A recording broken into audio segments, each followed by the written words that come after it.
Hello guys, তো আজ এখন রাত 1টা বাজে, হঠাৎ কারেন্ট চলে গেছে। তো আমরা ভাবলাম এত গরম, তো আমি একটু বাইরে আসি। তো এই কি অদ্ভুত ঘটনা দেখুন। তো আমরা অনেক আস্তে আস্তে যাব। হঠাৎ একটা মেয়ের দিকে নজর পড়লো।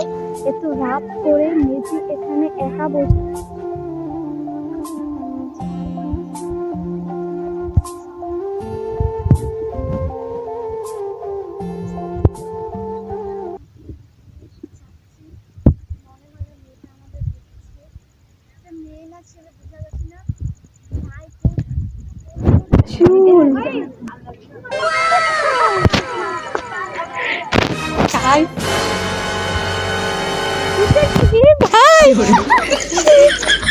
আরে আরে যাস না, একটু দেখি বলছে।